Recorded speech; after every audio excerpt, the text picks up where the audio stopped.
Hello again, everybody. I'm Mark, and I'm with Alan, Chris, and Mohammed, and we're doing our project on our not for profit organization on Best Friends Animal Society. The mission statement of Best Friends is to end the killing in America's animal shelters and create a time when there are no more homeless pets. They do this by demonstrating and promoting exemplary animal care and building community programs and partnerships. A shocking fact is that every day nearly 5,500 dogs and cats are killed in America's shelters just because they don't have a safe place to call home. So let's talk a little bit about Best Friends. Back in 1984, they noticed a need for a change. An estimated 17 million healthy animals are being killed every year in America's shelter system. The founders believed in the golden rule, which is to treat all living things like we ourselves would like to be treated. So, in this year, 1984, they set to create a sanctuary for abandoned or abused animals. In the beginning, they ran into a lot of hard times due to lack of funds and inexperience, but eventually ended up growing into the huge not for profit organization that they are today. In order to help them with this mission, a watershed moment was back in 1992 when Best Friends magazine was created. It assisted in becoming a national voice for the no kill movement and transitioned into their current social media audience of greater than 2.2 million people. With these assets, they were able to transform their small sanctuary into the largest no-kill animal sanctuary in the world and the world's largest national movement in ending and killing of companion animals.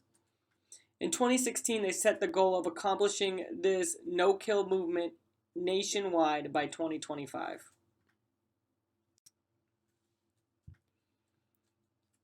Best Friends is located in four main cities across the United States: Utah, Los Angeles, New York, and Atlanta. Utah was the founding chapter and brings animal rescue groups, city shelters, and dedicated individuals together to make Utah a no-kill state, or NKUT. They offer a boutique-style pet adoption, kitten nursery, and spay and neuter clinics. They also are home of the Best Friends Animal Sanctuary, which they house all sorts of animals such as pigs, horses, sheep, dogs, and cats together to where they can be safe and secure. Best Friends Los Angeles was another large chapter to open, and they too have boutiques and pet adoption experiences, spay and neuter clinics, and offer the No Kill LA Coalition, very similar to the No Kill Utah Coalition. Best Friends New York works with city shelters to save lives of pets in New York City via adoption and foster programs. They're currently progressing in building a New York City adoption center similar to Los Angeles and Utah. Best Friends Atlanta has merged with Atlanta Pet Rescue and Adoption to make Atlanta a life-saving hub for animals to help Metro Atlanta area in its final push to becoming no-kill, similar to Utah and Los Angeles. Outside of these four hubs, they also work nationwide to provide support, fundraising events, and spay and neuter clinics across the United States.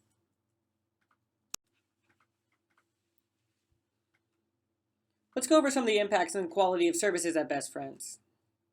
In fiscal year 2016, animals helped directly through Best Friends programs reached over 207,000. Spay and neuter surgeries performed reached nearly 133,000, and volunteers reached 220,000 people. Overall save rates in Los Angeles were 84%, for cats 82%, and for dogs 89%.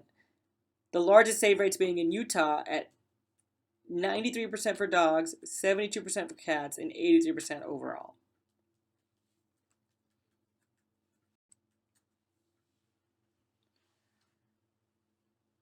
Further impact includes Utah's entering its third year as a no-kill state in 2016 with an 85% save rate for dogs and cats. They celebrated a 27% decrease in shelter deaths in Los Angeles, which is double fiscal year 2015. They had over 32,000 visitors in their Utah sanctuary and over 9,500 sanctuary volunteers. And they also helped achieve life saving legislations with 128 wins on behalf of cats and dogs across 28 states. These legislations include California's Give Dogs a Second Chance, which Jerry Brown signed by and was sponsored by Best Friends in order to give dogs seized at dog fights chance for adoption, and Florida's restrictions on pets sold in stores so that pets must be from a shelter or rescues. In order to accomplish this, Best Friends and its affiliates sent over 78,000 emails to lawmakers. Feels good, doesn't it? We can see the quality reflected in Best Friends' works and the owner's values embedded in the culture through the countless testimonials and success stories found throughout Best Friends. For instance, we see owners of a new large dog named Rocket who had trouble with the dog's behavior. Caitlin, a volunteer, showed them a few training and management tricks free of charge that they would not have been able to afford training otherwise. We can also see glowing reviews on review websites online, such as Yelp, for both their LA and Utah locations. Now I'm going to pass it on to Alan, who's going to go over organizational management and funds. Thanks, Mark, for that great introduction.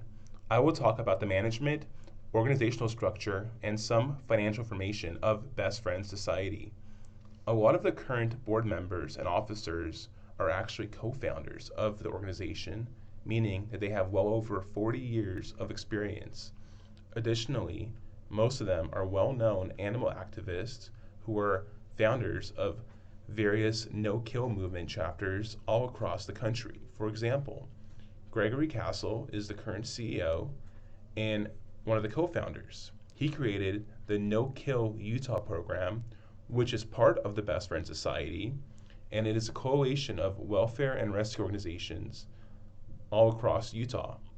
Francis Bautista is another co-founder and is current chairman. He founded the No Kill LA movement, which aims to make Los Angeles a no-kill city by the end of this year. A fun fact is that he's also a very famous court negotiator who helped bring Michael Vick's dogs to the Best Friends Society. Anne Mejia is the secretary and a board member. She's well known for fighting with the Homeland Security in order to gain access to New Orleans after Hurricane Katrina in order to save animals. On this slide, we can see the pay structure of the highest ranked members of the charity. A total of $1.8 million were spent last year on the salaries of these officers. The board of directors determines the CEO's salary, which is based on a number of resources, including looking at comparable charities' pay structures. The CEO then determines the salary of the officers granted the board's approval. The charity also spends a material amount of money on contractors who help out with things such as consulting, printing, construction, and marketing. Next, I will talk about the governance and policies of the charity. CharityNavigator.com has given Best Friends Society a 100% score on accountability and transparency. The charity places a big emphasis on ethics. They require full disclosure of any kinds of conflicts of interest board members or officers might have, especially ones that are financial. They have whistleblowing policies in place, as well as detention and retention policies. Over half of the board of directors is independent from the organization, and they conduct assessments of themselves every 3 years, as well as assessments of the CEO. I will now briefly cover some financial information before handing it off to Chris. Best Friends Society receives various non-cash contributions throughout the year. For example, last year they received nearly $3 million in donated goods, which includes food, toys, and supplies for the animals. They also received contributed services from the community, which are actually specialized services that they received, which they would have otherwise had to pay for. They also received over $14 million in donated advertising last year, which was advertising on TV, radio, and media. There's also a very large volunteer network all across the US. Volunteers can come and take the animals for walks, feed them, wash them, and even take them home for a few days before they decide to adopt. In an effort to raise money, the charity spent about $15 million last year on fundraising. Each chapter holds its own fundraising events. The organization helps the chapters by giving them various resources, such as publications, mass email and texting lists, celebrity endorsements, and so on. CharityNavigator.com has calculated that for every single dollar the charity raises, they spend about 16 cents. Additionally, they said that their fundraising expenses are about 17.6% of what they received. Compared to other organizations of similar nature, these are about average. Thanks for the insight about fundraising, Alan. Let's take a closer look at where those funds are in Best Friend Animal Society's financial statements. The overwhelming majority of Best Friend Animal Society's funds come from contributions and grants. In fact, nearly 80% of the nearly $101 million of 2016 revenue was from contributions primarily driven by fundraising efforts. According to their Form 990, after reconciling out the donations in kind, only $5.4 million of all revenues were considered non-cash contributions. Like Alan mentioned, these include such things as animal food and supplies. What is not included in financial statements are any services contributed by volunteers, such as volunteers assisting employees with animal care and activities at the sanctuary and with other animal welfare activities. Contributions are Best Friend's main source of support and are recorded as unrestricted, temporarily restricted, or permanently restricted support, depending on the existence or nature of any donor restrictions. Of the $55.6 million listed as unrestricted net assets, management has actually voluntarily designated $25 million of this as a reserve. These will be used to support the operations of Best Friends in the event such funds are needed, and the use of these funds requires the approval of the board of directors. Let's take a closer look at these fund balances. Temporarily restricted net assets comprise the unspent portion of various restricted donations and total $17.4 million in 2016. Now, these have donor restrictions on them, such as being designated to the lifetime care of animals or various outreach programs. Regarding the permanently restricted funds, Best Friends has been named the beneficiary of a portion of the investment income of trusts that are to continue in perpetuity. Other endowment portions of assets are considered permanently restricted as well. Let's take a look at the financial activities from other areas of Best Friends Animal Society. Form 990 indicates that program service revenue for 2015 totaled $3.3 million. $2.3 million of this was derived from program events, and the other $1 million came from clinic revenue. Their website reveals a host of different events available, from local workshops on adoptions, many versions of the Strut Your Mutt charity walk, and an annual conference that is around $300 to register for. Now, at this point, I was curious if the $2.3 million in event revenue can be tied out or associated with actual relatable expenses, questioning if they were a true nonprofit in sense. Going back to what Mark mentioned about their mission statement, their annual report states that these events are put on to highlight their mission of equipping those best positioned to save lives with the tools they need to do it. To confirm this, their statement on functional expenses shows total event relatable expenses of $1.9 million. Keeping in mind that a portion of salary, travel, and miscellaneous expenses are likely attributable to the cost of putting on their various events, and therefore it can be rationalized that the fees they charge for these events are simply to cover their costs and not to earn a profit. Line 7 in this section of their Form 990 indicates gifts, grants, contributions, and membership fees received, which indicates that Best Friends contributions have been steadily increasing over the last 5 years. Here we can see there is a history of continued support for this nonprofit organization. Conversely, this means that revenue streams are not very diverse and are very reliant on the public and fundraising efforts. As the last 5 years have seen a strong U.S. economy, it is unknown just how potentially devastating an economic downturn could prove to the Best Friends. Other sources of revenue that we haven't gone over yet in this segment include that Best Friends provides include adoption services and also certain medical care services for animals. The events related to these services are recognized as revenue at the time the services are provided. In addition, Best Friends sells certain merchandise and rents lodging facilities to the public, allowing volunteers to stay at their sanctuary for an extended period of time.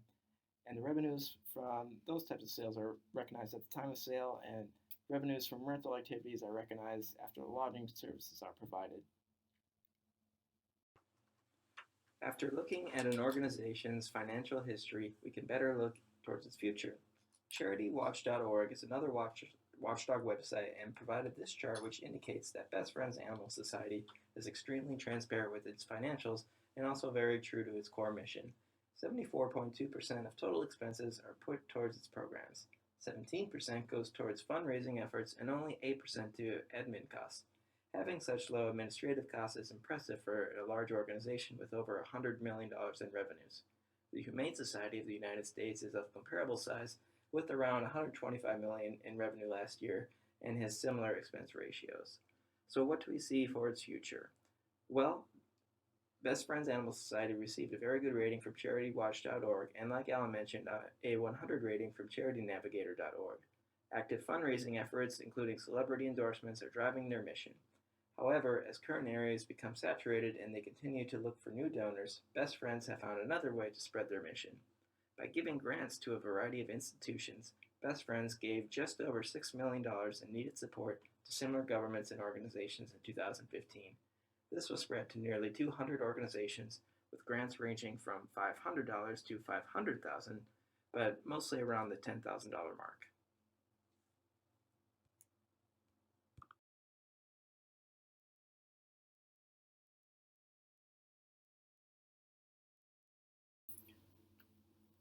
Thank you, Chris. Let me go over some noticeable changes in cash flow statement compared to 2015. As you may notice, that change in net asset was $4,367,893 lower than 2015. Decrease in 2016 net asset was partly attributed to reduction in revenues and increase in expenses in 2016.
In 2016, Best Friends Society redeemed some investment and used those proceeds to purchase additional mutual funds. Also in 2015, there was a line of credit available for Best Friend, and there was a line of credit outstanding of Best Friends, and this was settled in 2016. As a result, net cash provided by financing activities showed a negative amount of $2,390,000. Compared to 2015, program expenses against program revenue was 76.5%. However, 2015 program expenses were 78.5% for the same period. This is one of the instances where we witness a 2% efficiency in spending against revenue. Fundraising expenses between 2015 and 2016 did not vary significantly. 2016 fundraising expenses were 14,935,041, while 2015 it was 13,695,396. As far as revenues are concerned, Best Friend experienced a reduction in individual contribution and in-kind revenue in 2016 compared to 2015. Now let's take a look at some financial ratios to determine the stability of Best Friend Society. For this purpose, we chose 4 ratios in this presentation. First, change in net assets.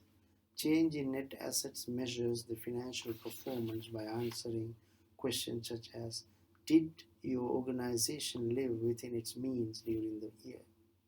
While an organization's success shouldn't be judged by whether it had a positive or negative change in net assets for 1 year, consecutive deficits should be a cause for concern. A Best Friend maintained a positive change in net assets. As you may remember from my cash flow statement from operating activities, both 2015 and 2016, Best Friend showed a positive net change, even though 2015 net change was $4 million greater than 2016. The second ratio was program efficiency. Program efficiency compares total program expenses against the total expenses.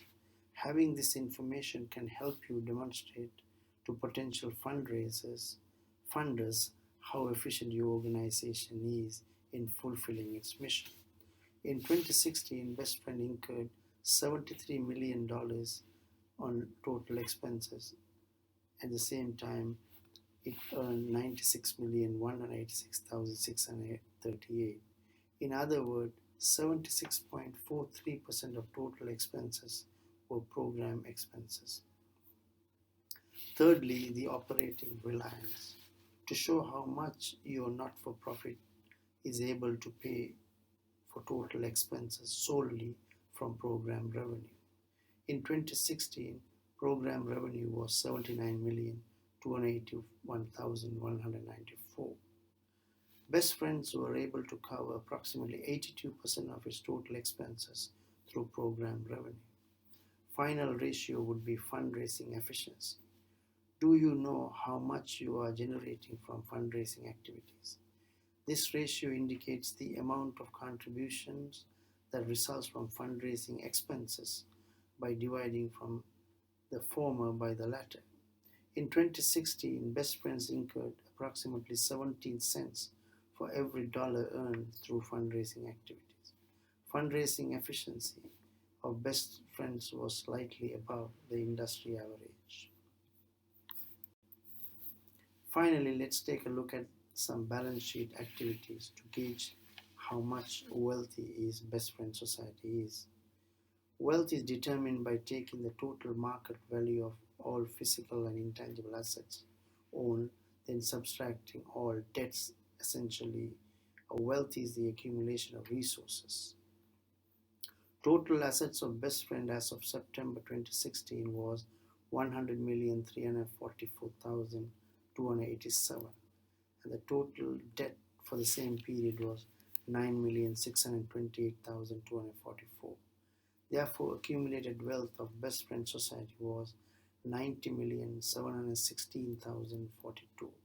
From these numbers, we can safely assume that the Best Friend Animal Society is a fairly wealthy organization.